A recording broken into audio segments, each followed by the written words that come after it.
ओम नमः शिवाय। नमो हरिहन्तां नमो सीताणं नमो आर्याणं नमो वज्रायां नमो लोये सर्वसाहुणं नमो लोये सर्वसाहुणं। तू ज्ञान सागर की पहली लहर है, जाना कहाँ है ये तुझको खबर है।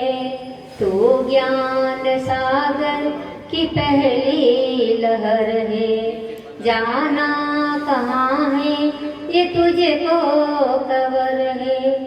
हमको भी ले चल मुक्ति की मंजिल, जीवन की नैया है तेरे सहारे। श्री विद्यासागर जी गुरुवर हमारे, संसार सिंधु के तुम हो किनारे।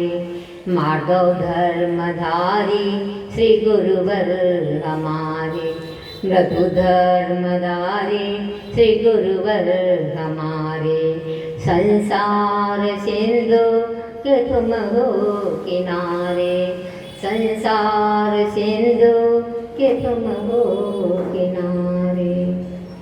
पंच परमेश्वर भगवान की, देवादेव से अतिशयकारी पार्श्वनाथ भगवान की, कुंडलपुर के बड़े बाबा की, नेहानगर के अतिशयकारी महावीर भगवान की, अनंत उपकारी आचार्य परमेश्वर भगवान गुरुदेव विद्यासागर जी महाराज की, अनंत उपकारी नवजीवन प्रदाता आचार्य परमेश्वर भगवान गुरुदेव विद्यासागर जी महाराज की, गागर गुरु आचार्य ज्ञान सागर जी महाराज की, आचार्य शांति सागर जी महाराज की, पूज्यारिका गुरुमती दृढ़मती माता जी की, पूज्यारिका प्रशांतमती पूर्णमती माता जी की, पूज्यारिका अनंतमती माता जी की, 10 लक्षण महापर्व की, उत्तम मार्ग धर्म की, अनंत आनंद श्री परमेश्वर भगवंतों की, निर्यापक्ष मुनि श्री समय सागर जी महाराज की, निर्यापक्ष मुनि श्री योग सागर जी, नियम सागर जी, सुधा सागर जी महाराज की, समस्त मुनि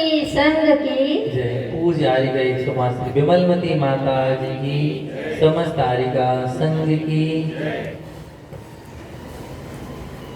प्यारी प्यारी धर्म आत्मा,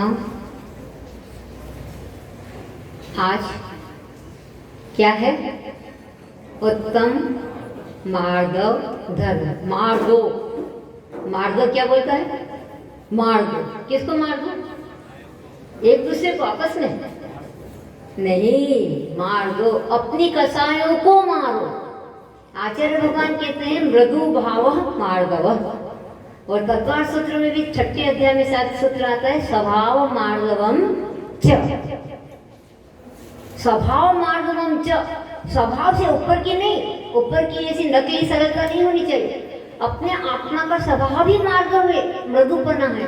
इसलिए किसको मारना है? मारना है तो कसायों को मारना, लड़ना है तो कसायों से लड़ना, अपनी कसायों से लड़ना, अपने विकार भावों से, अपने विभाव परिणामों से लड़ना है और अपने को अपने स्वभाव में आना है। तो आज अपन चलेंगे उस स्थान पर, आप सभी को ले जाते हैं कि जहाँ पर एक समय ऐसा हुआ था जब मुनीश्वरनाथ भगवान का तीर्थकाल चल रहा था।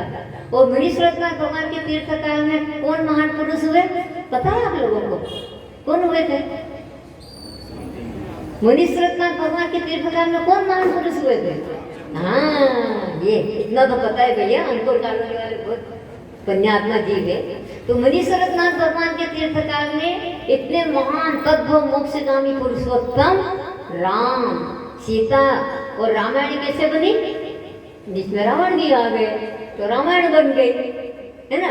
तो इस प्रकार से राम सीता की ओर अपन जा रहे हैं। उस समय का मैं आपको कथानक बताना चाहती हूँ, पद्म पुराण के अनुसार पौराणिक कथानक। आप सेम उस ओर चलिए कि जिस समय रामचंद्र को 14 वर्ष का अचानक वनवास हो गया। 14 वर्ष अपने यहाँ तो नहीं आते हैं, किंतु हाँ, सुबह में प्रातःकाल राज्य मिलना था किंतु राज्य न मिल के भवन में रहना था, किंतु भवन में न रह करके वो वन की ओर चले गए, क्योंकि पिताजी की आज्ञा थी कि भरत जी को राज्य देना है। अब भरत जी राज्य करेंगे तो फिर रामचंद्र जी बड़े भैया सामने कैसे रहेंगे, और जब बड़े भैया सामने रहेंगे तो छोटे भैया राज्य भी कैसे कर पाएंगे। इसलिए रामचंद्र जी वनवास की ओर चले गए। फिर क्या होता है कि वनवास में गए और घूमते घूमते घूमते घूमते एक स्थान पर दंडक वन में पहुंचे, और दंडक वन में पहुंचने पर वहाँ पर रिद्धिधारी महाराज को आहार दान भी दिया। और इसके बाद क्या हुआ, ऐसा अशुभ कर्म का उदय आया कि सीता का हरण हो गया। किसके द्वारा? रावण के द्वारा। ये तो सबको पता है ना। तो सीता का जब हरण हो गया रावण के द्वारा, और जब पता किसने लगाया कि सीता जी कहाँ पर है? हनुमान जी ने। हनुमान जी ने पता लगाया कि सीता जी लंका में। पहले तो यही पता नहीं था कि सीता है कहाँ, फिर पता चला कि लंका में। तो लंका में हनुमान जी के द्वारा पता लगा। अब क्या करना, सीता जी को लाना है। तो सीता जी को लाना है तो कितनी बार संदेश भेजा गया कि आपको हमें आपकी सोने की लंका से कोई मतलब नहीं है, हमें तो मात्र अपनी सीता से मतलब है। आप हमारी सीता को वापस दे दीजिए और आप अपने शांति से अपना राज्य कीजिए। क्योंकि रावण ने संदेश भिजवाया था कि आप सोने की पूरी लंका ले लो, आप सब कुछ ले लो, किंतु हम सीता को नहीं देंगे। जब राम ने कहा था कि नहीं, हमें किसी से कोई मतलब नहीं है, हमें तो सीता चाहिए, किंतु रावण तो अहंकारी था, और अहंकार जब हृदय में विराजमान रहता है तो वह व्यक्ति किसी की बात सुनता नहीं है। तो मैं उस समय उस घटना की ओर आपको ले जा रही कि आखिर में रावण ने नहीं मानी और अपनी मनमानी करी तो क्या हुआ, रावण का पतन हुआ। रावण कौन थे? प्रतिनारायण। और लक्ष्मण जी कौन थे? नारायण। तो ऐसा नियोग होता है कि नारायण के द्वारा प्रतिनारायण का विध्वंस होता है। अब वो तो उनको वनवासी समझ रहे थे, ये कहाँ से वन में रहने वाले लक्ष्मण नारायण और रामदेव हो गए, तो उनको विश्वास नहीं था। फिर बाद में जब लक्ष्मण जी ने अंत में युद्ध हुआ, और युद्ध होकर के जब रावण ने जो चक्र चलाया, उसी चक्र की, वो चक्र ने लक्ष्मण जी की सबकी परिक्रमा 3 लगाई और उसी चक्र से रावण का विध्वंस हुआ। तो जब एकदम मृत्युशैया पर खड़े हैं, कौन? मृत्युशैया पे लेटे हुए रावण, और उनकी अंतिम सांसें चल रही है। किसकी? रावण। घायल होकर नीचे गिर गए थे, किंतु बिल्कुल मृत्यु के निकट थी उनकी आत्मा। और उस समय देखो, पहले के महान पुरुष ऐसे होते थे कि मात्र न्याय के लिए लड़ते थे, न्याय नीति के लिए। अपना काम हो गया, हमारी जीत हो गई, सीता अपने हाथ में आ गई, फिर सामने वाली पुरुष से किसी प्रकार का वैर भाव या ऐसा कुछ भी कसाय भाव नहीं रखते। तो जब रावण अंतिम सांसें गिन रहा था, मृत्युशैया पे था, अंतिम सांसों के, उस समय रामचंद्र जी ने लक्ष्मण जी के लिए बोला कि लक्ष्मण भैया, लखा बोलते थे, लखा भैया तुम रावण के पास जाओ। रावण के पास जाओ? हाँ, आप रावण के पास जाओ और रावण के पास जा करके उनसे राजनीति की शिक्षा लेकर के आओ। लक्ष्मण जी तो गर्म पट्टी वाले थे, और रामचंद्र जी कैसे थे? एकदम ठंडी पट्टी वाले, ठंडी पट्टी वाले। इतने क्षमा के अवतार थे राम। किंतु ये बात भी अवश्य है कि लक्ष्मण कभी भी राम की आज्ञा के बिना एक कदम भी आगे नहीं बढ़ते। इतना अपाट प्रेम था उन दोनों में आपस में। अरे भैया क्षमा करना, आप क्या कह रहे हो? मैं और रावण के पास जाऊं? वो रावण जिसने मेरी भाभी को चुरा लिया, चोर है वो, चोर। मेरी भाभी का हरण करके ले गया, और उस रावण के पास आप कह रहे कि तुम जाओ राजनीति सीख करके आओ? ये तो असंभव है भैया। चाहे आप मेरे हाथ कटवा दो, आपको कठोर से कठोर दंड देना हो तो दे दो, किंतु मैं उस शत्रु रावण के पास में नहीं जा सकता। राम जी कहते खम्मा में, खम्मा में, खम्मा में, शांति रखो, शांति रखो। क्रोध में आग बबूला मत हो, अहंकार नहीं करो। देखो, हमेशा गुण ग्रहण का भाव रहे, नित दृष्टि न दोषों पर जाए। जो सम्यक दृष्टि आत्मा होती है, वो चाहे उनके अंदर एक 99 अवगुण हो और एक ही गुण होता है, तो 99 अवगुण को छोड़कर मात्र एक गुण को ग्रहण करता है। ऐसी रामचंद्र जी की परिणति थी। तद्भव मोक्षगामी थे, वो कामदेव थे। तो उन्होंने कहा नहीं, मैं कह रहा हूँ ना, मेरी आज्ञा है, आपको रावण के पास जाना। अब तन से तो जाना पड़ेगा क्योंकि बड़े भैया की आज्ञा है। तन से तो गए, किंतु उनका मन रावण के प्रति जुड़ा नहीं। फिर भी किंतु अपन तो क्या करते हैं, अपन तो सम्यक दृष्टि आत्मा है, तो अपन तो वितराग देव शास्त्रों के गुरु, वितराग देव शास्त्र गुरु की भक्ति तन से भी करते हैं, मन से भी करते हैं और वचन से भी करते हैं। और सही में ऐसी सच्ची भक्ति ही परंपरा से मुक्ति का कारण होती है। तो राम मतलब लक्ष्मण जी को जाना पड़ा, चले गए और जाकर के बोला कि मुझे राजनीति सीखना है।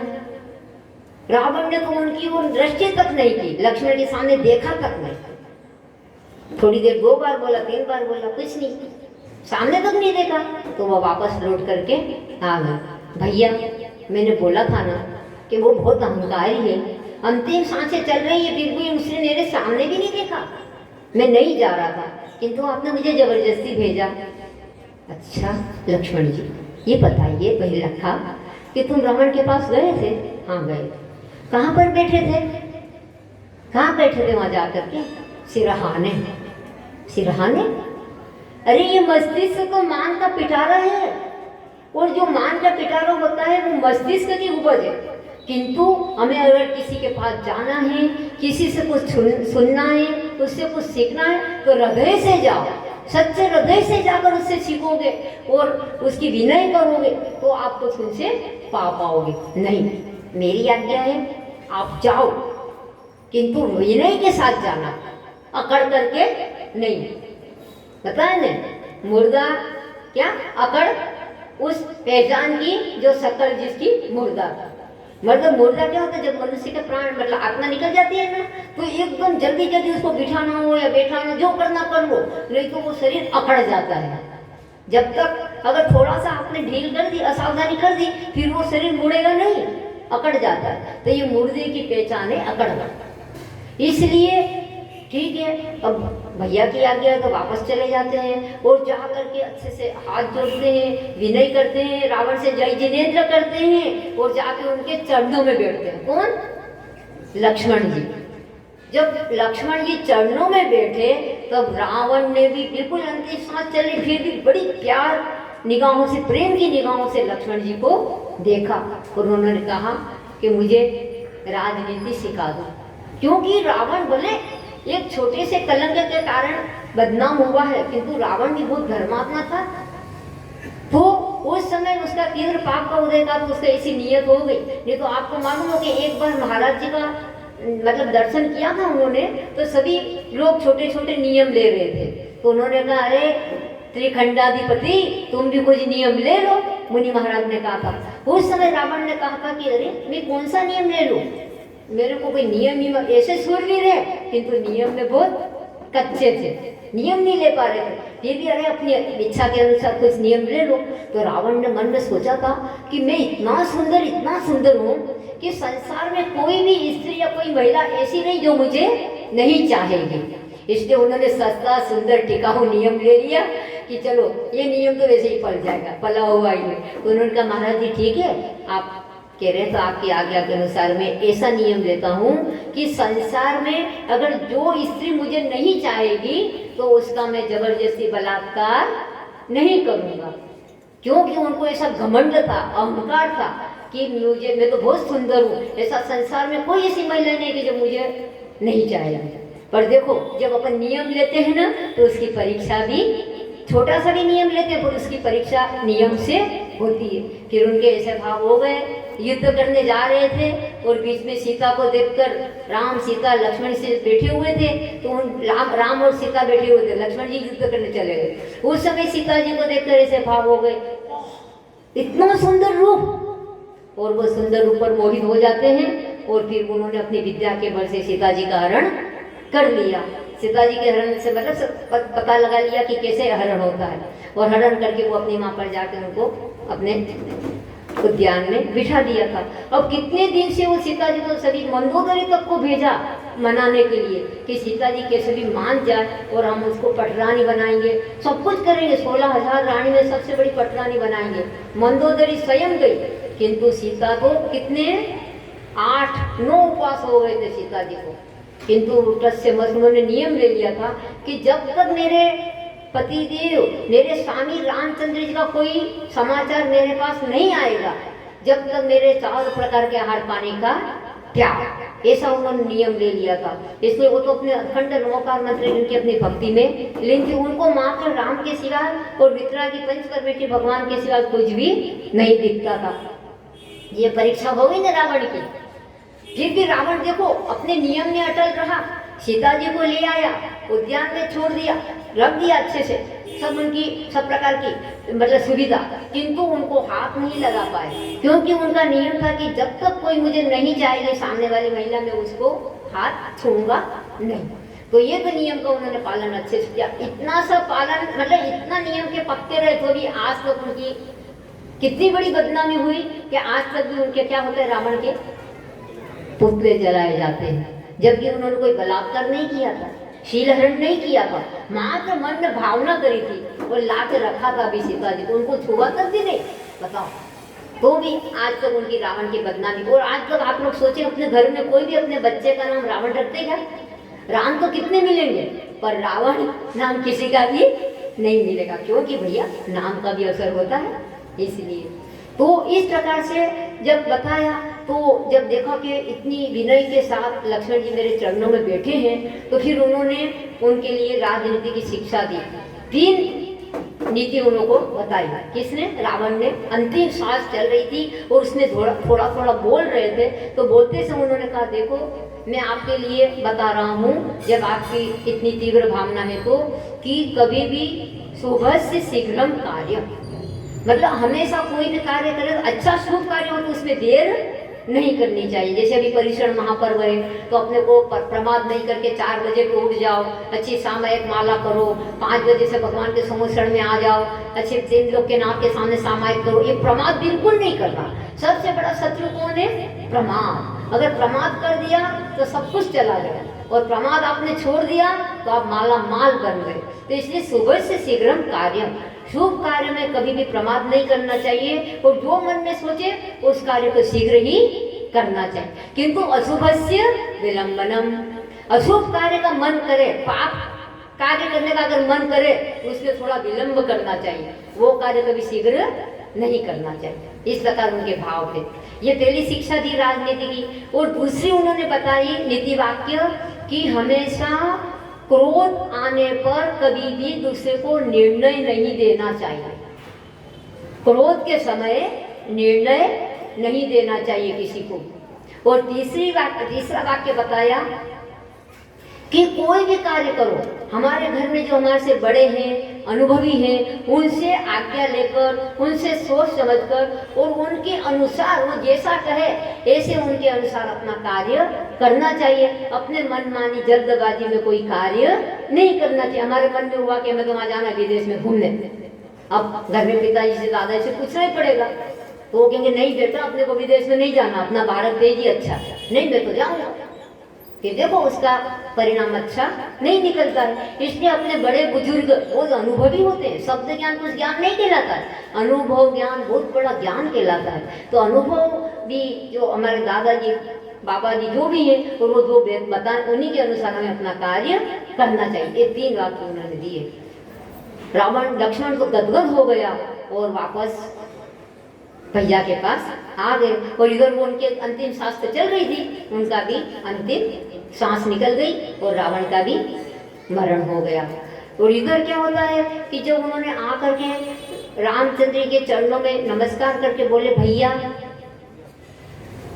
राम मतलब भैया जी मैं आपके अनुसार सीख करके आ गया। राम बहुत खुश हो, उन्होंने उनकी पीठ थपथपाई कि बहुत अच्छा काम किया तुमने। तो देखो फिर रावण ने ये भी कहा था, हाँ एक बात ये कही थी कि देखो मैंने सुबह से शीघ्र कार्य, मतलब मैंने शुभ कार्य शीघ्र नहीं किया, सबने कहा था इसको लौटा दो, नहीं लौटाया, किंतु अशुभ कार्य किया, क्योंकि मैं तो युद्ध के लिए जा रहा था, किंतु बीच में अशुभ कार्य पाप का कार्य करने लगा, तो मेरा आज इतना पतन हुआ। और दूसरी बात कि मैंने क्रोध में आकर निर्णय दे दिया, तो विभीषण को देश निकाला दे दिया। अपने छोटे भाई तद्दो मोक्षगामी विभीषण हमेशा उनकी आज्ञा में रहता था, इतना प्रेम था राम का और विभीषण का आपस में। किंतु जिस समय विभीषण ने मना किया कि भैया आप बड़े हो, आप हमारी बात मान जाओ, देखो आपका अपयश होगा दुनिया में, ये काम आप मत करो, और प्रेम से सीता को लौटा दो, कोई बात नहीं, गलती तो इंसान से होती है, कोई भगवान थोड़ी बन गए, तो आप प्रेम से सीता को वापस लौटा दो। किंतु रावण को इतना गुस्सा आया, इतना गुस्सा आया कि तू छोटा होकर मुझे शिक्षा दे रहा है, क्या समझ रखा है तूने मुझे, चलो यहाँ से हमारे देश से निकल। उन्होंने गुस्से में आकर निर्णय दे दिया विभीषण के लिए, और देश निकाला उनके लिए दे दिया, तो विभीषण को देश निकाला दे दिया। और तीसरी बात क्या कि हमेशा बड़े को पूछ करके काम करना चाहिए। हमारे भैया विभीषण ने, कुंभकर्ण ने, सबने मुझे खूब समझाया, और यहाँ तक कि मेरी पत्नी मंदोदरी ने भी मुझे समझाया कि देखो ये कार्य उचित नहीं है, आप सीता को प्रेम से लौटा दो। और रामचंद्र जी यही कह रहे, मुझे कुछ नहीं चाहिए, मुझे मात्र अपनी सीता चाहिए, पर मैं कैसे लौटा दूँ। रावण कहता है मेरे मन में तो आया था कि मैं सीता को लौटा दूँ, किंतु नाक का सवाल है। आज का धर्म क्या है? नाक का सवाल, अहंकार। लोग मुझे क्या कहेंगे, कैसे लौटा दूं मैं। इसलिए मेरे मन में, मेरा आत्मा तो बार बार कह रहा था कि सीता जी को लौटा दो, किंतु मेरा शरीर, मेरा अहंकार कह रहा था, मेरी ये पर्याय बुद्धि कह रही थी कि नहीं, मैं मर सकता हूँ किंतु सीता को नहीं लौटा सकता। तो आज देखो मैं तड़प रहा हूँ और मेरी मृत्यु सामने है, और मेरे बड़े बुजुर्गों की बात नहीं मानी, तो आज मेरी मृत्यु का सामना मुझे करना पड़ा। सामना क्या, मृत्यु अंगीकार ही कर ले, मृत्यु ही हो गई है लास्ट में। मतलब तो कहने का मतलब ये तीन बातें करी। बंधुओं देखो, बड़े बुजुर्गों की बातों पर नहीं मानते तो अपने को कितना पश्चाताप करना पड़ता है। नहीं तो आप लोग अपने अनुभव की बात है। इस प्रकार से इस अहंकार को अपने को तोड़ना चाहिए, क्योंकि बताया भी है, पत्थर अहम का जो रखा है क्या करे गलता नहीं। पत्थर अहम का जो रखा है क्या करे गलता नहीं। सबके दिए जलते हैं किंतु खुद का दिया जलता नहीं। खोजते ही खोजते बुझ जाती है जीवन की शाम। खोजते ही खोजते बुझ जाती है जीवन की शाम। सबका पता लगता है किंतु खुद का पता लगता नहीं। बंधुओं, अपन अपने अहंकार में ऐसे डूबे रहते हैं कि अपने को यही नहीं मालूम कि इस अहंकार का फल मुझे क्या मिलेगा। देखो, अहंकार करने से रावण को कहाँ जाना पड़ा? नरक में जाना। इसलिए आचार्य कहते हैं, इतना बड़ा प्रतिनारायण 3 खंड का धारी, 16,000 जिनकी रानियां, और एक से एक सब वैभव उनका नाम लेते सब थर थर कांपे, किंतु आज वो नरकों में रहकर देखो अपना कितना दुख वो आत्मा भोग रही है। तो बंधुओं, बताया कि मूक माटी में आचार्य भगवान बता रहे हैं, हे मानी प्राणी, मूक माटी पड़ी होगी ना आप लोगों ने, हे मानी प्राणी अब तो पानी पानी हो जा। हे मानी प्राणी अब तो हो जा पानी पानी, नहीं तो तेरी क्या जिंदगानी। क्या जिंदगानी है तेरी? अगर तुझे अंदर मृदुता नहीं आई, मृदु भाव नहीं आया, तेरी जिंदगी क्या है? कोई जिंदगी नहीं है, उसकी कोई कीमत ही नहीं है। जब तक अहंकार से डूबे रहेंगे, अपने अहंकार कितना भी शब्द ज्ञान हो जाए, 11 अंगों पूर्व का भी ज्ञान हो जाए, किंतु अहंकार नहीं मिटा, सम्यक दर्शन प्राप्त नहीं किया, तो अपन संसार में डूबे ही रहेंगे। देखो, इसको कर्म सिद्धांत के अनुसार अपन गुण स्थान में भी घटा सकते हैं। अगर आप लोगों को गुण स्थान का भी थोड़ा नॉलेज हो तो बता दें कर्म सिद्धांत कि देखो, रावण क्या था? मिथ्या दृष्टि हो गया जब उनका मरण हुआ तो नरक आयु का बंद कर लिया, तो नरक गति में तो मिथ्यात्व के साथ ही जन्म लेते हैं, है ना। तो क्योंकि ये अलग बात है कि जिसने पहले नरक आयु का क्षायिक शब्द दर्शन प्राप्त, पहले नरक आयु का बंद कर लिया और बाद में क्षायिक शब्द दर्शन प्राप्त कर लिया, तो भी उसको नरक में तो जाना ही पड़ेगा, क्योंकि नरक आयु का बंद कर लिया। फिर इतनी बात है कि क्षायिक शब्द दर्शन के प्रभाव से वो प्रथम नरक से आगे नहीं जाएगा। तो वो रावण जिनको नरक में जाना पड़ा, उनका कौन सा गुण स्थान था? पहला गुण स्थान है। तो पहला गुण स्थान रावण मिथ्या दृष्टि, अनंतानुबंधी क्रोध, पत्थर की रेखा के समान महान उनकी क्रोध, मतलब अनंतानुबंधी क्रोध था उनके जीवन में। तो क्या हो गया कि ये रावण पहला गुणस्थान। इसके बाद अपन देखेंगे कि राम राजा, जो राम राजा सम्यक दृष्टि, छाई सम्यक दृष्टि थे, अपने घर में भी रहते थे, आप जैसा जीवन परिवार सब कुछ था उनका भी। तो वो राम छाई सम्यक दृष्टि चौथे गुणस्थान में सम्यक दृष्टि थे, उनका कौन सा था? चौथा गुणस्थान। तो ये हो गई अप्रत्याख्यानावरण कसार। रावण की कौन सी हो गई? अनंतानुबंधी कसार, है ना, जो कि अनंत संसार का कारण होता है। और राम राजा की बात कर रहे हैं, राम राजा ग्रस्त अवस्था में थे, उनकी थी अप्रत्याख्यानावरण कसार, क्योंकि एक चौकड़ी का उन्होंने अभाव कर दिया था।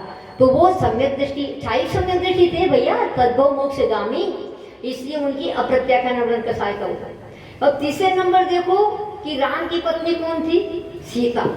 तो वो सीता नहीं, सीता मती आरिका जी, जो कि सीता जी ने दीक्षा ले ली थी और वो आरिका बन गई थी। उस समय उनकी दो चौकड़ी का अभाव हो गया, प्रत्याख्यान वर्ण कसाय का उदय रहा, तो उनके लिए पांचवा गुणस्थान हो गया। कौन सा गुणस्थान हुआ?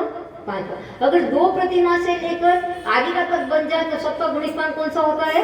पांचवा, क्योंकि छठा गुणस्थान तो मात्र मुनिराज को ही होता है। इसमें संयमा सैनी है, किंतु इतना अंतर है कि मतलब व्रत के महाव्रत के दो भेद होते हैं, एक उपचार से महाव्रती और एक साक्षात महाव्रती। तो जो आरिका बन जाती है उनका पांचवा गुणस्थान तो होगा, किंतु दो प्रतिमा से लेकर क्षुल्लक तक के जो पांचवा गुणस्थान होता है वो गृहस्थ अवस्था के संयमा संयमी कहलाते हैं। किंतु जो आरिका बन जाती है, स्त्री पर्याय में महाव्रत धारण कर लेती तो उपचार से महाव्रती कहलाती है, और उपचार से महाव्रती कहलाती है। और जब दीक्षा भी होती है आरिका की, तो आरिका के लिए क्षुल्लक दीक्षा के संस्कार नहीं दिए जाते। आरिका दीक्षा में जो मुनि दीक्षा के संस्कार होते हैं वही दीक्षा आरिका के लिए भी, वही संस्कार आरिका दीक्षा में भी दिए जाते हैं। इसलिए आरिका है, श्राविका नहीं, इसलिए उनको उपचार से महाव्रती कहते हैं, क्योंकि उनकी वो पर्यायजन्य रहते हैं, तो पर्यायजन्य उनके 28 मूल गुण पूरे नहीं हो पाते। इसलिए बाकी और जो मुनिराज होते हैं तो उनका छठा सातवां गुणस्थान होता है।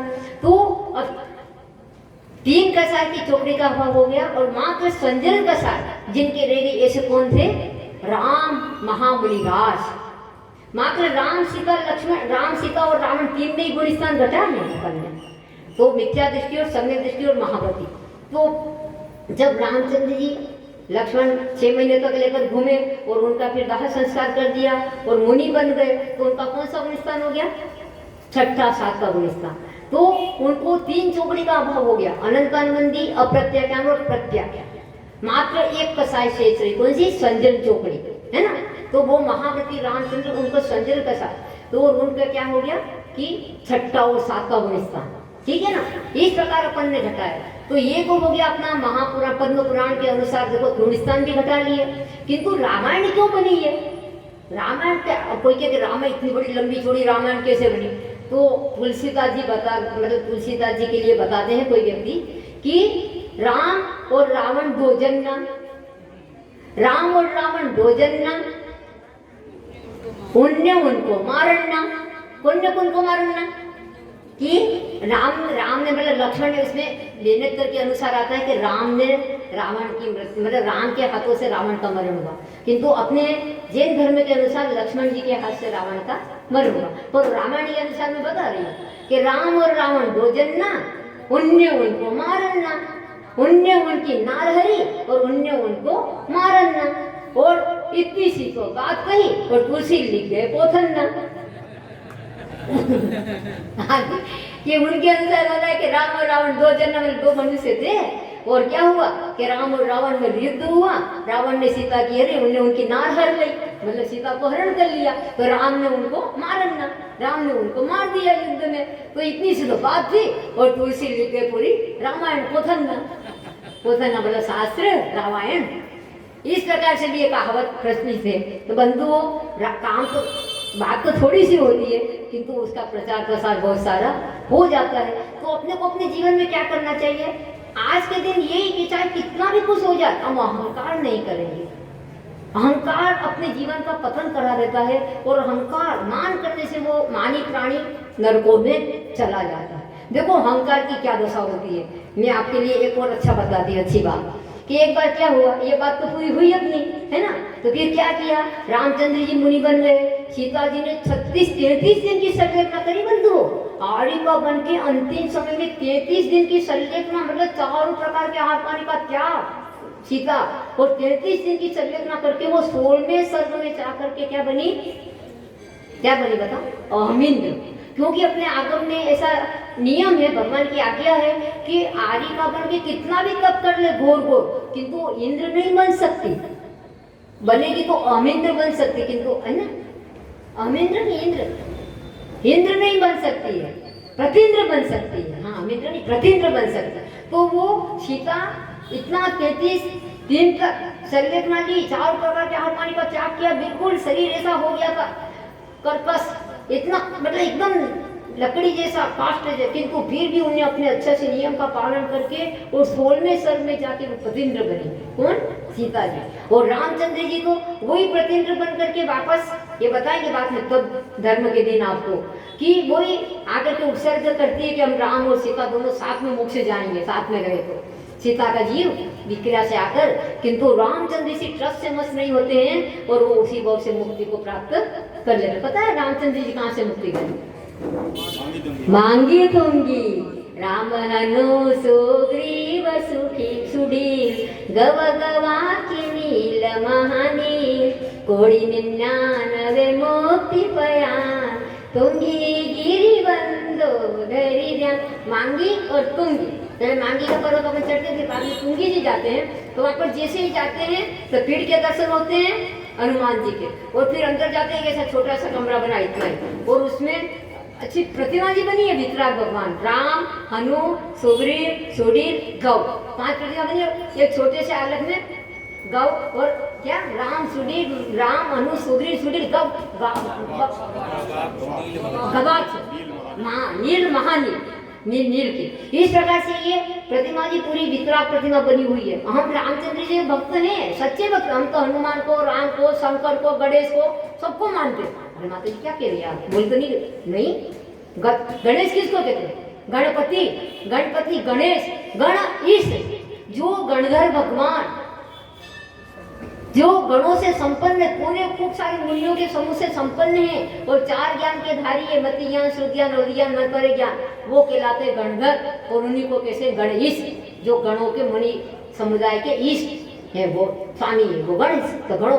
तो इस प्रकार के हम सबको मानते हैं, किंतु मात्र हमारा एक पॉइंट रहता है, एक हमारा नियम रहता है कि जो वितरागी हो, सर्वज्ञ हो और हितोपदेशी हो, बस ये अगर शर्त जिसमें भी मिल जाएगी। क्योंकि हमारा जैन धर्म गुणों की पूजा करता है, व्यक्ति की पूजा नहीं करता, इसलिए हम सबको मानते हैं। तो वितरागी राम भगवान की जय। तो राम भगवान उसी भाव से मोक्ष को चले जाते हैं, मांगी तुंगी से। अब एक मैं आपको बता रही कि अहंकार के कारण वो कैसा पतन हो जाता है। एक पिताजी थे, उनके 4 बेटे थे, 4 बेटे थे, किंतु नहीं 3 बेटे थे। तो 3 बेटे थे, किंतु क्या होता है, उन बेटा कुछ बड़े बड़े हो गए थे, 28 वर्ष के, 30 वर्ष के होने पर उनकी शादी नहीं हो रही थी। अब पिताजी कहते हैं उनकी शादी तो करना है, कैसे करें शादी? वो शादी हो ही नहीं रही थी, वो अहंकारी बहुत थे। तो पिताजी ने कहा देखो तुम इतने बड़े बड़े हो गए, नालायक हो, तुम हमारी बात नहीं मानते, तुम्हें शादी करना है कि नहीं? चलो दीक्षा ले लो, शादी नहीं करना हो। नहीं, हमें तो शादी करना है, दीक्षा नहीं लेना, बहुत कठिन है दीक्षा। तो भैया देखो अब ऐसा करना, अब लड़के वाले आने वाले हैं खाली, अब लड़के वाले आए ना, तुम्हें तीनों को मौन रहना है, एक शब्द भी बोलना नहीं है। अगर तुम बोलोगे ना तो फिर तुम्हारी शादी नहीं होगी। नहीं, कुछ भी नहीं बोलना, बिल्कुल मौन रहना। तीनों को मौन दे दिया। अब दूसरे दिन लड़की वाले आ गए। अब लड़की वाले आते हैं देखने को, तो लड़के को देख के ऐसे थोड़ी अपनी लड़की को भी कलेजे का टुकड़ा रहता है, लड़की भी उनको भी पढ़ाते लिखाते तैयार करते हैं, अच्छी सब जांच पड़ताल करके लड़की को देते हैं। देखो बाद में तो भी लड़के का किस्मत रहता है, पर पहले तो माँ बाप यही सोचते हैं कि मेरी लड़की जीवन भर सुखी रहे, उनको किसी प्रकार का भी दुख न हो, इसलिए वो अच्छे से सब प्रकार की जांच पड़ताल करते हैं। अब वो कितनी बात करें लड़की वाले कि बेटा कैसा है, कितना पढ़ा है, क्या है, बट अच्छे से सुंदर थे तीनों, पर वो सब बात का जवाब कौन दे? पिताजी। वो तीनों मौन के मौन। अब लड़की के पिताजी सोचे कि लड़के तो बोलते ही नहीं है, बिल्कुल मौन है।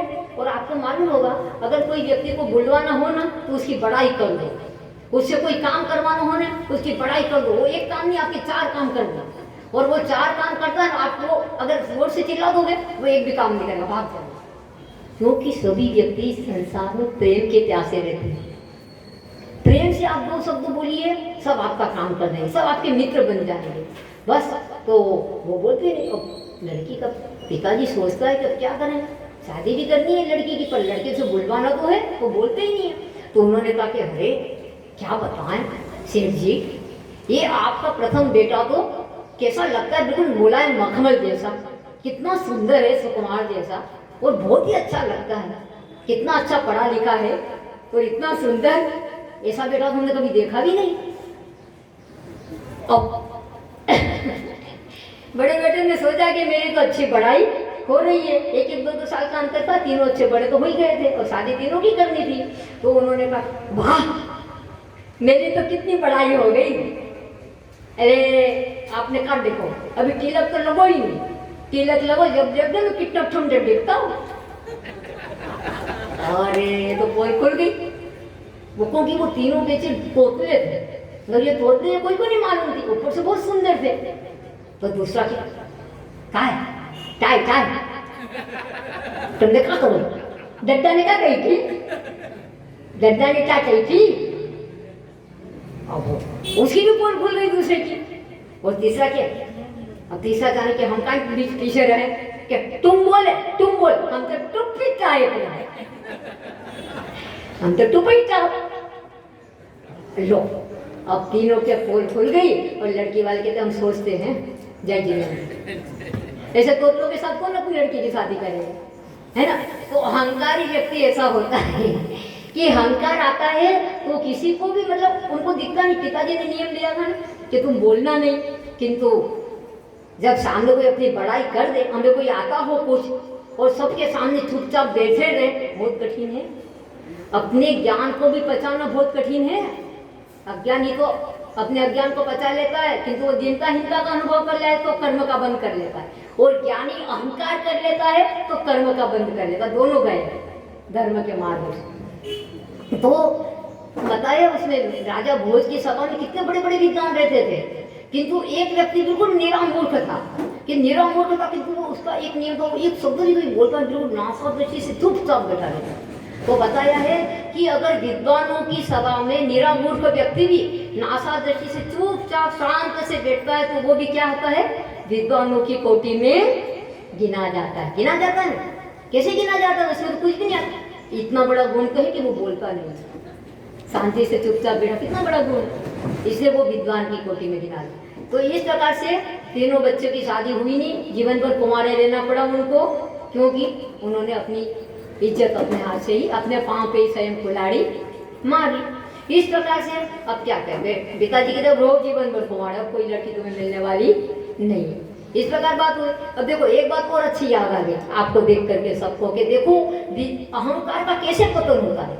एक राजा की एक राजकुमारी थी, उसका नाम था विद्युत प्रभा, और वो इतनी अहंकारी थी, खूब पढ़ी लिखी थी, सब कुछ थी, और वो उनका ये नियम था कि जो मुझे वाद विवाद में हरा देगा उसके साथ में शादी करूंगा। और बड़े बड़े विद्वान आए और कोई भी वो इतनी कुशाग्र बुद्धि वाली थी, कितने लौट कर चले गए राजकुमार आकर के, पर किसी से भी उसकी शादी नहीं हुई। और सब चाहते थे इतनी सुंदर राजकुमारी से हम शादी करें, किंतु वाद विवाद में जो हरा तो राजकुमारी मिले।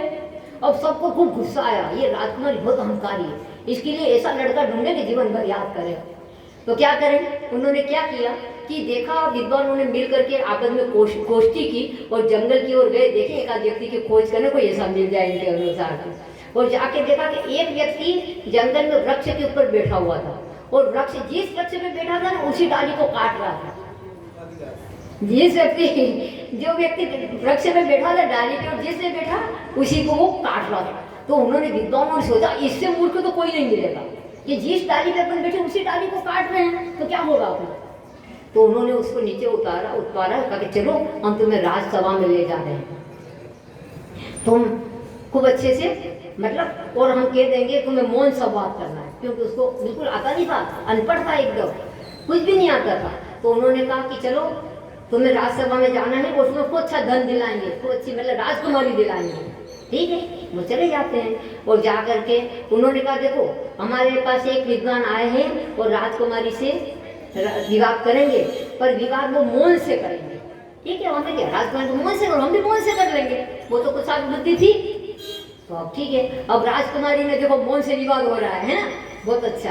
अब राजकुमारी दोनों पूरे खचाखच सभा भरी है, राज दरबार लगा हुआ है, राजा की राजकुमारी है, तो पूरा राज दरबार देखने को उत्सुक है कि क्या होता है, मौन से कैसा संवाद होता है, देखो तो अपन। और इसमें फिर राजकुमारी बैठी हुई है, खूब अच्छी सुंदर सज करके आई धज के और बैठी होती हुई है। उन्होंने जो सामने व्यक्ति बैठे थे बात के लिए आए थे, जिनको वो लेकर आए थे विद्वान, उनको बिठा दिया सामने, तो राजा भी बैठे, स्वयं सब बैठे। राजकुमारी ने एक उंगली बताई, तो उन्होंने क्या किया, जो सामने बैठे थे उन्होंने 2 उंगली बताई। अब उसका उत्तर कौन देगा, ये सब सभाजन है ना, वो बताएंगे कि एक और 2 का क्या महत्व होता है। तो राजकुमारी ने 1 उंगली बताई, तो उनने क्या सोचा सामने वाले व्यक्ति ने कि ये राजकुमारी कह रही हम तुम्हारी एक आंख फोड़ देंगे, एक आंख तुम्हारी फोड़ देंगे। तो फिर वो जो मौनी सामने बैठे थे भैया, अभी बताएंगे वो कौन थे, कितने महान कवि हुए वो, हाँ, तो अभी बड़े अनपढ़ है वर्तमान में, तो उन्होंने कहा तुम हमारी एक आंख फोड़ोगी, हम तुम्हारी दोनों आंखें फोड़ोगे। और मौन विवाद हो रहा है, बात पता नहीं किसी को। तो फिर राजा ने बोला बताइए जो मंत्री उनको कि इसका रहस्य बताइए, 1 उंगली का और 2 उंगली का रहस्य क्या होता है। मंत्री जी बोले, बहुत विद्वान थे मुझे, कि राजकुमारी कह रही है कि आत्मा एक होती है। तो वो सामने बैठे हुए भैया कह रहे हैं कि नहीं, आत्मा मतलब 2 होती है, एक आत्मा और एक परमात्मा, 2 होते हैं दुनिया में। अच्छा, बहुत अच्छा उत्तर है कि आत्मा एक होती है, किंतु आत्मा से एक परमात्मा भी बनाया जाता है, इसलिए बन जाते हैं अपन पुरुषार्थ करने, इसलिए आत्मा और परमात्मा 2 होते हैं। ठीक है, अब दूसरी बात क्या कि उन्होंने राजकुमारी ने 5 उंगली बताई, 5 उंगली बताई। तो अब वो समझते हैं, वो मूर्ख जो सामने बैठे थे अच्छे राजकुमार बन के आए थे, वो कहते हैं कि उसने अच्छा मुक्का बताया तो कहते हैं कि क्या मतलब उसने क्या समझा, जो सामने अब राजकुमार बन के आता शादी करने के लिए, उससे समझा कि राजकुमारी हमसे कह रही है हम तुम्हें एक चाटा मारेंगे, एक चाटा मारेंगे। तो वो कह रहे हैं तुम मुझे एक चाटा मारो, मैं तुम्हें मुक्के से मारेंगे हम मुझे मुक्का मारेंगे तुम्हें। तो फिर मंत्री जी से पूछा गया राजा ने कि इसका क्या अर्थ है। मंत्री जी ने कहा कि राजकुमारी कह रही है कि इंद्रिया 5 होती है। राजकुमारी क्या कह रही है, इंद्रिया 5 होती है। तो सामने वाले बैठे हुए राजकुमार कह रहे हैं कि इनको अपने वश में करना चाहिए, ब्रेक लगाना चाहिए, संयम का ब्रेक लगा करके अपने वश में करना चाहिए। वाह वाह वाह, क्या विवाद हुआ है सब जय जयकार हो गई। और फिर राजकुमारी ने वरमाला उनके गले में डाल दी, हो गया काम, शादी हो गई है। क्या हुआ, हाँ, अब शादी हो गई, सब खुश हो गए विद्वान, चलो अपने मन की बात हो गई, अब मजा चलाएंगे। राजकुमारी अब पल्ला पड़ेगा उनको, मुर्खानंद का क्या होगा। अब देखा कि राजकुमार शादी हो गई धूमधाम से, सब अच्छा हो गया। अब पता चला कि 1-2 दिन जब राजकुमारी उनके साथ रही तो ये तो पूरा नीरा मूर्ख लग रहा है, कोई अक्ल ही नहीं लग रही इनमें। उनने सोचा, तो राजकुमारी ने क्या कहा कि भैया ये तो हमारे लायक नहीं है, मन में सोचा। वो राजा से कही और उनको वहाँ से निकाल दिया गया। अब निकाला राज दरबार से, तो उसको इतना धक्का लगा उनको कि ओहो, आज अगर मेरे पास ज्ञान होता, आज मेरे पास चारित्र होता, आज मेरे अंदर कोई ऐसे गुण होते, तो आज मेरी ऐसी बदनामी, वहां तो पुण्य का उदय कि बड़े बड़े राजा जो तरस रहे थे राजकुमार, उनको राजकुमारी नहीं मिली, इतनी सुंदर राजकुमारी मेरे को मिली, किंतु आज गुणों के अभाव में मेरे को धक्का खाना पड़ा। उन्होंने अंदर में इतना पुरुषार्थ किया, इतना कि अब मैं विद्वान बन के ही रहूंगा। और बंधुओं पता है वो विद्वान कौन है, महाकवि कालिदास जी। आपने नाम सुना कालिदास जी का, सुनते ही हैं। वो महाकवि आज कालिदास, कितने विद्वानों की कोटि में उनको गिना जाता है। वो ऐसे एक समय ऐसे मूर्ख थे, किंतु पुरुषार्थ ऐसा किया। पुरुषार्थ कीजिए, सफलता आपके चरण छुएगी। संघर्षमय जीवन का उपसंहार हर समय हुआ करता है, ये आचार्य भगवान के वाक्य हैं, उनकी शिक्षा है। तो वास्तव में अपने को संघर्ष से डरना नहीं चाहिए, कितनी भी विपत्ति सामने आ जाए, अपने को पुरुषार्थ करना चाहिए। और पुरुषार्थ किया तो इतने महान कालिदास जी कभी बन गए। समय आपका हो रहा है। तो बस मैं आपको इतना ही कहना चाहूँगी कि अपने को कितना भी कुछ प्रतिकूलता है अपने जीवन में, अपने को सामने पेपर आ गया और कुछ भी नहीं आ रहा है, बड़े बाबा का नाम लेके बस बैठ जाओ और आचार्य भगवान का नाम लेकर के आंखें बंद करके बैठ जाओ, अपने आप सब आ जाए। पर ऐसे नहीं कि कभी पढ़ाई में पढ़ना भी चाहिए, नहीं तो तुम बिल्कुल नहीं पढ़ो। कालिदास जी ने बहुत पुरुषार्थ किया है कि खाली ऐसे नहीं कि मैं पुरुषार्थ करूंगा, मुंह से नहीं बोले, रात दिन पसीना बहा के एक मेघ होकर के सबको छोड़ दिया झंझट, और रात दिन एक करके उन्होंने पुरुषार्थ किया और लगन से पढ़ाई करी, तो वो इतने महान कवि कालिदास जी हो गए। तो बंधुओं, पुरुषार्थ करने से क्या कुछ नहीं होता है, पुरुषार्थ करने से तो हम मुक्ति को भी प्राप्त कर सकते हैं। इसलिए अपने को अपने जीवन में पुरुषार्थ करना चाहिए, और पुरुषार्थ करने वाला व्यक्ति कभी भी संसार में भटकता नहीं है। इसलिए आप लोग धर्म ध्यान कर रहे हो तो धर्म ध्यान करो, ऐसा धर्म ध्यान करो 10 दिन में, इतनी धर्म अपने अंदर ऐसे अंतरंग से धर्म ध्यान करो कि वो हमारे लिए जन्म जरा मरण का नाश का कारण बने। क्योंकि ऊपर का धर्म ध्यान तो बहुत किया हमने दिखावट में, किंतु धर्म में प्रदर्शन नहीं, आत्मदर्शन होता है बंधुओं। प्रदर्शन करेंगे तो दुनिया में भटकेंगे, किंतु आत्मा की ओर दृष्टिपात करेंगे तो हमारा कल्याण होगा। इसलिए हमें प्रदर्शन नहीं करना है, किंतु आत्मा का दर्शन करना है। तो हमने बताया था आपको कि मान करण से मर गए रहा न जिनका वंश, रावण के लिए बता रहे कि मान करण से मर गए रहा न जिनका वंश, तीनन को तुम देख लो, रावण कौरव कंस। रावण, कौरव और कंस तीनों अहंकार के कारण आज नीचे चले गए।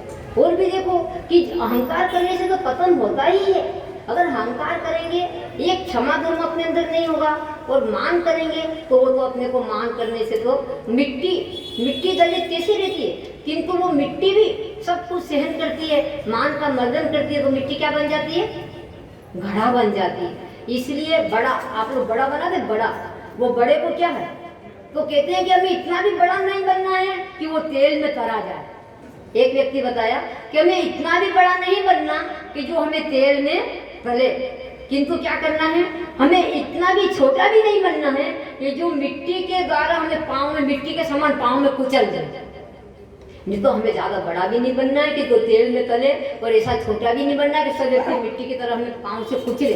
मतलब ऐसा अपने अंदर मध्यम ऐसे परिणाम होना चाहिए। न अपने को अहंकार करना है, न अपने को दीनता लाना है, किंतु सहजता से अपना जीवन जीना।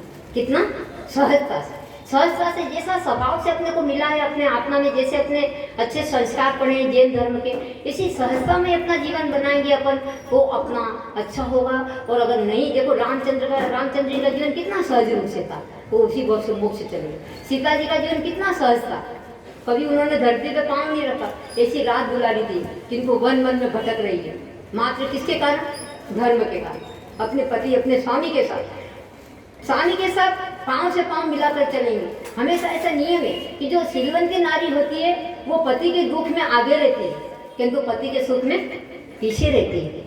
इस प्रकार से अपने को अपना आचरण बनाना है और अपना जीवन बनाना। आज तो आप लोगों को बहुत बहुत धन्यवाद देंगे, आप अपना प्रमाद छोड़ करके और आपने पुरुषार्थ किया, अच्छा धर्म ध्यान किया, समय पर आप आ गए, है ना।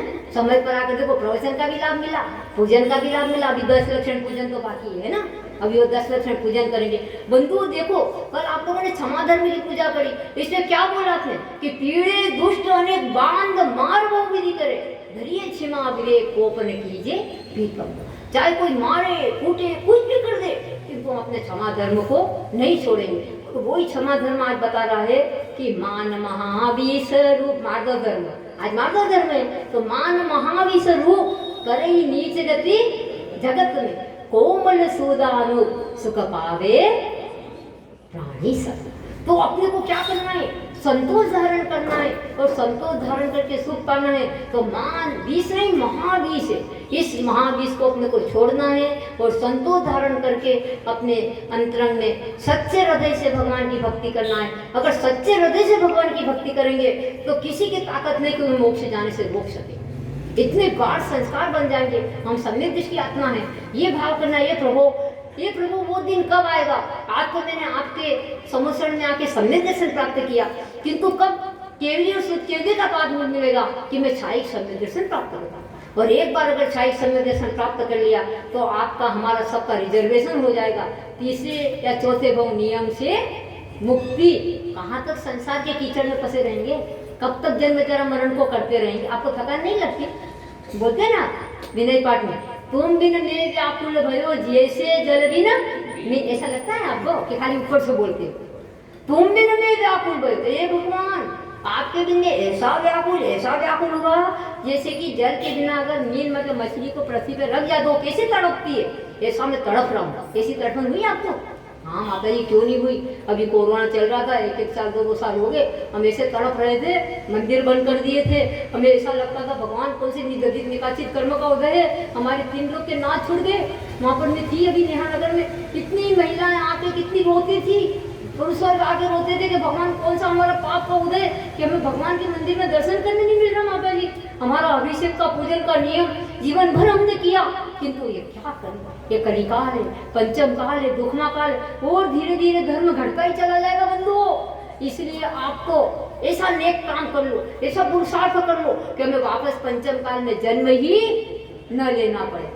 और पंचम काल में जन्म न लेना पड़े ऐसा पुरुषार्थ कब होगा? जबकि आप 10 धर्ममय अपना जीवन बनाएंगे। इसलिए मेरा आपसे यही कहना है कि अपने को अपना जीवन सादा जीवन, उच्च विचार, हमें मात्र उच्चारण नहीं करना है बंधु, किंतु उच्च आचरण करना। और उच्च आचरण कौन करता है? सम्यक दृष्टि आत्मा। उच्चारण तो सब कोई कर सकते हैं, उच्चारण करने से कुछ नहीं होता है, किंतु उस रूप जीवन बनाना है। ऐसा नहीं कि हम तो जैसे एक महिला थी, उनका तो गुड़ का त्याग नहीं था, किंतु बेटे को कह दिया गुड़ का त्याग करने का, तो वो रोज कहता मम्मी तो खाती है, तुमसे तो गुड़ खाती हो, हमें कहती गुड़ का त्याग हम नहीं करेंगे। तो डॉक्टर ने बोला था कि इनके लिए गुड़ जहर है, अगर ये बेटा तुम्हारा गुड़ का त्याग नहीं करेगा तो बड़ी बड़ी बीमारी इनको पकड़ ले। अब क्या होता है, मम्मी बड़ी परेशान, वो बात माने ही नहीं। अब पुण्य का उदय कि गाँव में मुनिराज का संग आ गया, मुनि महाराज आ गए, तो उसने सोचा मान के चलो महाराज जी के पास चलो, सब शंका का समाधान हो जाता है। तो चले गए, मतलब माँ अपने बेटे को लेकर, और कहती महाराज जी नमोस्तु, हमें एक शंका को समाधान कर दो, हमारा बेटा बहुत परेशान है, हम अपने बेटे से क्या होगा? डॉक्टर ने बोला है इसके लिए थोड़ी बीमारी लगी है, सबको शक्कर गुड़ वगैरह नहीं खाना है। किस बीमारी में नहीं खाते? शक्कर, शुगर में। तो शुगर की शिकायत हो रही है, अभी छोटा सा है और आगे और बढ़ जाएगी, तो इसके लिए गुड़ खाने का कतई मना किया है, मीठा गुड़ खाने का सब। तो आप इनके लिए गुड़ का त्याग करा। तो बड़ी परेशानी, क्या परेशानी कि महाराज जी को भी गुड़ का त्याग नहीं था और उनको मीठा का त्याग नहीं था, वो लेते थे मीठा। उन्होंने सोचा कि देखो जब तक अपना त्याग नहीं होता है अपन दूसरे को बोल नहीं सकते। तो महाराज जी ने कहा ऐसा करना 8 दिन के बाद आना। कितने दिन के बाद? 1 सप्ताह के बाद। ठीक है, 1 सप्ताह के बाद आ जाएंगे। अब 1 सप्ताह में महाराज जी ने इतनी साधना कर ली कि 7 दिन में गुड़ और शक्कर सभी प्रकार के मीठे का रस का ही जीवन पर्यंत के लिए त्याग कर दिया। अब 8वें दिन वो आई महिला कि महाराज जी आपने कही थी कि 1 सप्ताह के बाद आना, आज हम आ गए, आप हमारे बेटे को गुड़ का त्याग करा दो। क्यों बेटा, क्या बात है? गुड़ का त्याग कर दो, है अपने लिए नुकसान करता है ना? जी महाराज जी, अब आज से आजीवन गुड़ का त्याग करो। वो महिला तो बड़ी आश्चर्यचकित हो गई, अरे महाराज जी जब आपको उनको गुड़ का ही त्याग कराना था तो 1 सप्ताह क्यों लगा दिया? उसी दिन कह देते, मेरे को इतनी दूर रहती हूँ फिर से वहाँ आना पड़ा 1 सप्ताह के बाद। इसका बहुत बड़ा रहस्य है। क्या रहस्य है? जब हम स्वयं त्याग नहीं करते हैं तो हम दूसरे को कहने का कोई अधिकार हमारा नहीं है। तो क्या करूँ? उससे बड़ा सीधे साधे महाराज जी तो सरल स्वभावी होते ही हैं। उन्होंने बता दिया कि देखो बात ऐसी है कि मेरे को स्वयं को भी उसका त्याग नहीं था मीठे का, तो मैं बेटे को कैसे करा था? अब मैंने आजीवन त्याग कर लिया है बेटे का और गुड़ का सब। जब मैंने आपके बेटे को बोला तो मैं कैसे बोलता हूँ तो तुम त्याग करो? जब पत्नी को, उसको माँ को पता चला कि सही बात, जब मुझे भी त्याग नहीं है गुड़ का और मैं अपने बेटे को कहती हूँ तो बेटा कैसे त्याग करेगा? तो माँ को भी त्याग करना था कि माँ भी जब तक मेरा बेटा स्वस्थ न हो जाए, मेरे भी माँ महाराज जी गुड़ का त्याग। क्योंकि जब अपन त्याग बेटे को करा, आप बेटे को रात्रि भोजन का त्याग और मम्मी पापा रात्रि में खाए, तो बेटा रहेगा क्या? दिन काल में नहीं रहेगा, संस्कार का असर पड़ता है। इसलिए पहले अपने को त्याग करना चाहिए। हम ब्रह्मचारी अवस्था में सागर आश्रम में थे, हम आपको देखी बात, तो वहाँ पर एक खूब दूर के विद्वान आए थे प्रवचन करने मोराजी में उन्होंने ऐसा लच्छेदार प्रवचन किया ब्रह्मचर्य धर्म 1.5 घंटे का। लच्छेदार प्रवचन ब्रह्मचर्य व्यवस्था हम लोग भी सुनते थे, सब बहुत अच्छा, मतलब सुनाई देता, कमरे में रहते थे, सामने मोरा जी प्रवचन होते थे। और फिर बाद में 4 दिन के बाद उनकी शादी हुई, तो सब लोग ने इतनी हंसी हुई, इतनी हंसी हुई, सब लोग इतने हंसने लगे पूरे गांव के, वो ऐसो ब्रह्मचर्य वो प्रवचन कर स्वयं को शादी करा रहे। तो कहने का मतलब ऐसा कि देखो अपने को वो काम करना है, वो प्रवचन करना चाहिए, वो उपदेश देना चाहिए जो पहले हम स्वयं त्याग करें।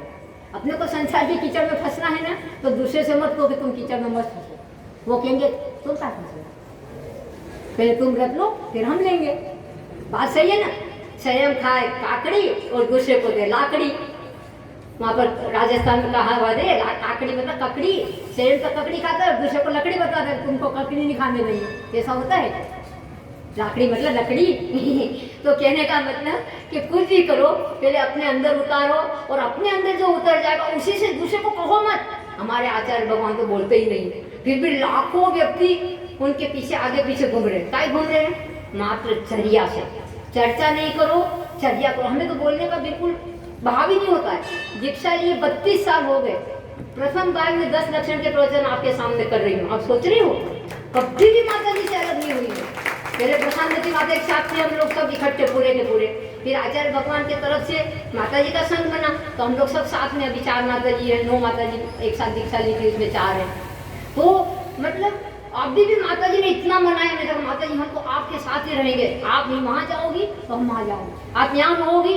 माता जी को पसीना आ गया। मैंने कहा हम आपका पल्ला नहीं छोड़ेंगे, हमने गठान बांधे पल्ले से। मैंने कहा हम आपका पल्ला नहीं छोड़ेंगे, आप साथ रहेंगे, आप जो कहोगे वो सब करेंगे, पर हम आपके साथ रहेंगे, हम आपके चरणों में ही रहेंगे। माता जी की ऐसा कैसा गुरु आज्ञा है। वो वहाँ पर बार बार आते हैं, कॉलोनी वाले 2-2 कॉलोनी के लोग आते हैं, तुम लोग नहीं मानोगे तो हम किसको कहेंगे, अब आप भी नहीं मानोगे तो हम किससे कहेंगे ऐसा। फिर हमने खुद कहा हम तो नहीं जाएंगे अकेले, जाए कोई भी। बड़ी मुश्किल इतना पुरुषार्थ किया करना पड़ा इन माता जी को लाने के लिए। मालूम मेरे को कितना 2-2, 3-3 दिन, 4-4 दिन पुरुषार्थ किया, और अंतिम में आते आते रोना आ ही गया कि माता जी आपने हमारी बात की भावना पूरी नहीं करी। फिर माता जी गदगद हो गई, और फिर माता जी को साथ में भेजा जब मेरी मानसिकता बनी आने की। मैंने कहा हम तो नहीं जाएंगे अभी, हम तो छोटे बन के रहेंगे, खूब आनंद आता छोटे बने, एक ही बार बड़े बनेंगे जीवन में। कब?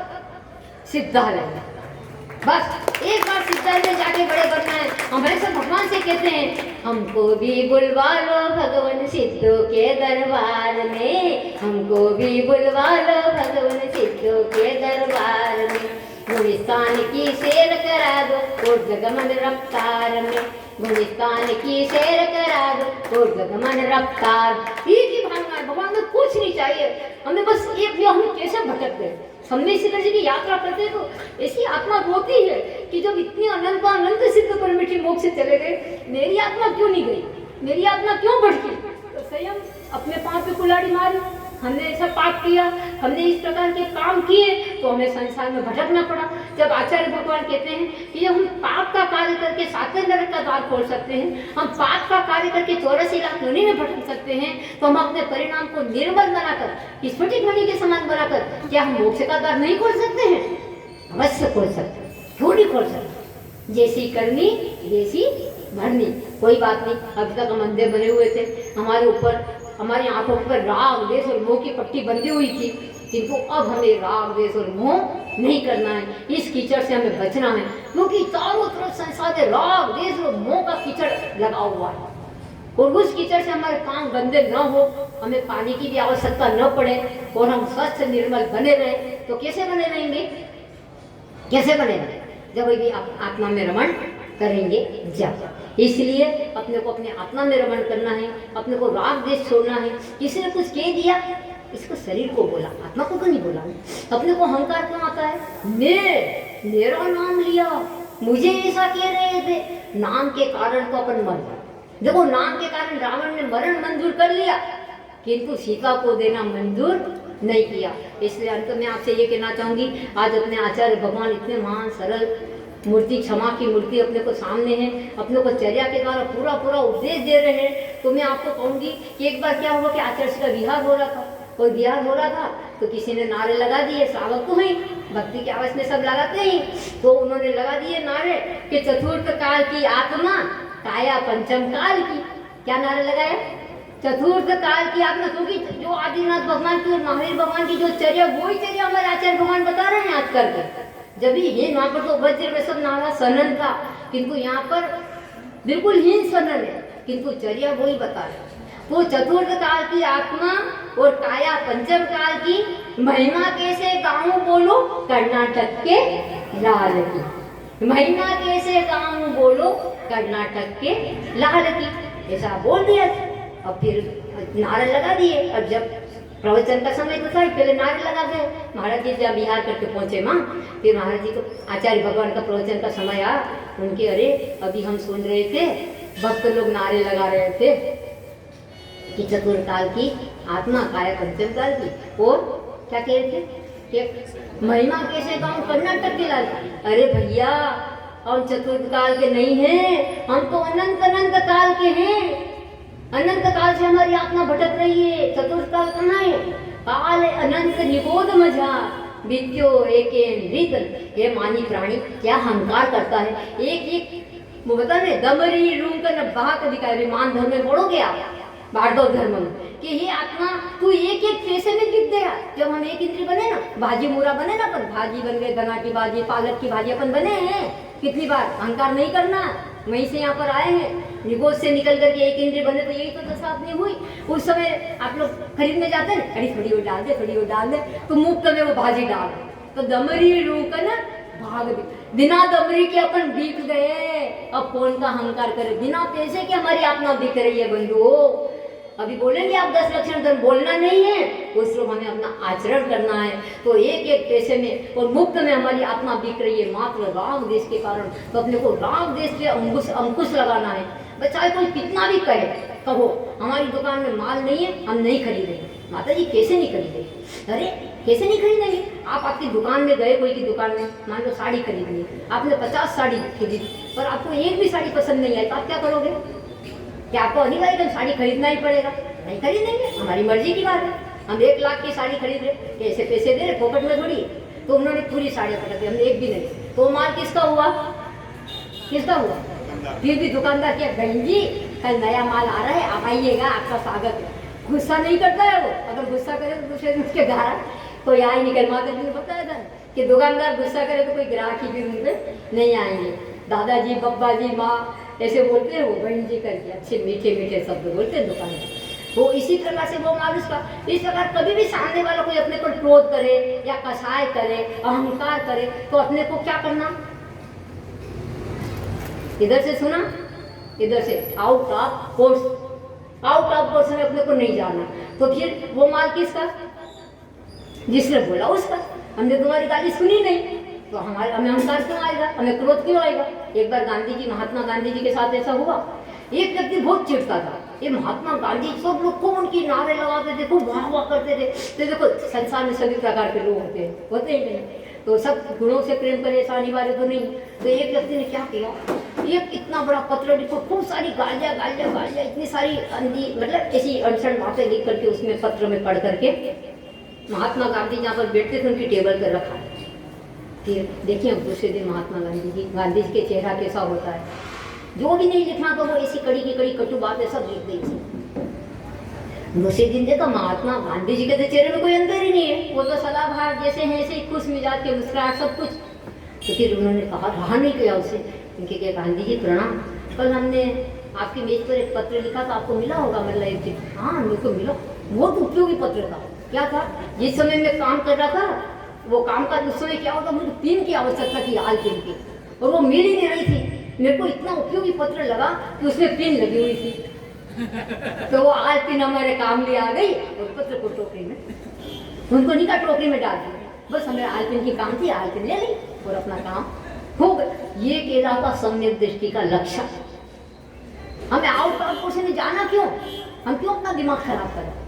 अपने से जो काम है वो करो, अपना काम बनता, अपना काम अच्छे से बनाओ। और अच्छा ऐसा नहीं कि बाहर में जाए जनता, ऐसा नहीं, अच्छा काम बनाने, अच्छे नहीं तो अपनों काम बने, ऐसे सारसी नहीं बनना कि अपनों काम बन गए तो फिर उसके सामने देखने ही नहीं। सब कुछ देखना है, सबसे प्रेम वात्सल्य से रहना है अपने को, और अपना काम भी बने, हम भी खुश रहें, तुम भी खुश रहो, और सभी मिल करके एक साथ मुक्ति रमा का वर्णन करें। अंत में मैं आचार्य भगवान को याद करते हुए यही कहूँगी, मंगलमय जीवन बने, छा जाए सुख छाँव,